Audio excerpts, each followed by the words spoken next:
Joining me now is the Liberal MP, Tim Wilson. Tim, good morning to you. Thanks for joining us. So what do you make of that announcement by the Treasurer, Josh Frydenberg then? And this is, of course, on the back of the home builder scheme last week. Well, we all know the economy is going through difficult times as a result of the COVID-19 pandemic. Many small and medium businesses are struggling to make ends meet. But one of the critical things we need is for people to bring purchasing forward into this financial year and next financial year rather than delaying investment, because that provides us with the basis in which we can go on and grow jobs and productivity to get the economy continuing to move, but also to grow into the new year. This follows the announcement yesterday too that free childcare will basically end next month, and there'll be a transition period. But is this, in your opinion, the beginning of winding back JobKeeper for other sectors? And what sector do you suspect might be next? Well, the Morrison government said at every point that these measures that were introduced to address COVID-19 were temporary, and rightly so. We weren't going to make the same reckless decisions as Labor did during the GFC and bake in long-term costs. We had specific and targeted measures to address targeted challenges. So there was always going to be a phase out of measures. Obviously, childcare, that discussion has started to happen. We've given timeframes around JobKeeper already, but as you'll see, it won't just be about dropping people off. There are obviously programs targeted specific to sectors to help them get back onto their feet, so that any adjustment enables businesses to grow, people to remain employed, so that we can have an economy that's as minimally impacted from COVID-19 as possible in the long run. The Prime Minister did mention, and Labor's brought this up this morning, that the Prime Minister promised that it would be 6 months, that help would be provided to the childcare sector, and in the end it wasn't. That had to be changed. Are broken promises going to have to be a thing in the future, considering that the economy is bouncing back faster than anybody expected? I just don't accept the premise of that at all. What we have are measures in place to deal with a temporary crisis. What we know is that, fortunately, and we should say this very much fortunately, some of the impacts of COVID-19 have not been as extreme because of the measures that we have taken nationally, particularly around international border closures, which means people are able to get back to work. We're not in the business of subsidising people's ordinary lifestyles. We want sustainable sectors. And remember that every dollar that's put to one section of the economy, if it's not being used because it's unnecessary, if it's being used because it's unnecessary, it means we can't support other people to be able to get back on their feet. We want people to get back into jobs. We want them to grow the economy. We want them to support themselves and their families, so that we can get as close to normal as possible, as quickly as possible. Well, you did mention border closures there.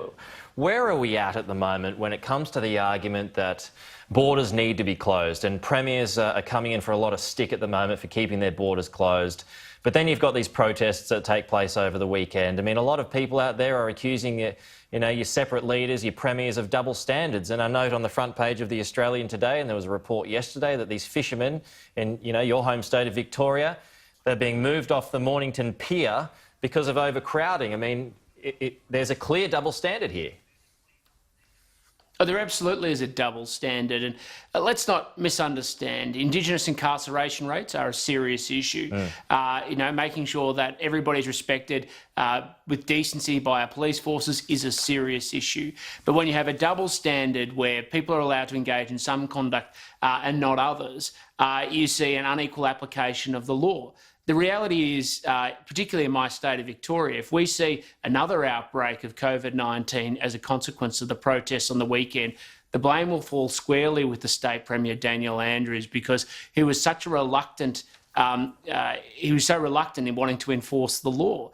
And this is annoying everybody in Victoria, because people have made sacrifices. They haven't been able to see, family members, sadly, who have passed on in the lead up to or participated in their funerals. You've had people who have sacrificed workplace arrangements, their own living standards, and now they're seeing an unequal application of the law just because the Premier doesn't want to do the right thing, stand up and enforce the law equally for everybody. And particularly when you get social and recreational activities like people just going fishing, and suddenly they use the hard fist of government and the police force to shut it down, but won't do it to make sure that we protect the public's health. New Zealand is the envy of the world this morning. It's basically opened up, except for its borders. There is a bit of talk at the moment for a so-called quarantine bridge. That is to allow skilled workers and international students to basically, get a pass before tourists and to travel between New Zealand and Australia in a, what's known as a travel bubble. Is that something that you would support? Well, I think every decision has to be made very carefully, not just in New Zealand's interests, obviously, but in our interests as well. And so I think we're all open to the idea of working with New Zealand to protect each other's country while trying to open up as much trade and people movement for things like tourism and education as well.